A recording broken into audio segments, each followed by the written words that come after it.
வணக்க மக்களை, நான் உங்கள் விசால். இந்த வீடியோவில் நம்ம எதை பற்றி பார்க்க போகிறோம்னா, தூண்ட போட்டில் வந்து தூண்டையில் வந்து கேர மீன் மாட்டிருக்கு. கேர மீன் தூணா ஃபிஷ் இங்கிலீஷில்.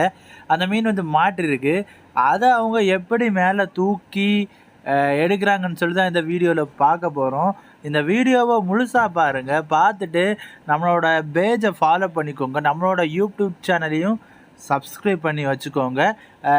அடுத்த வீடியோவில் பார்ப்போம். பாய்.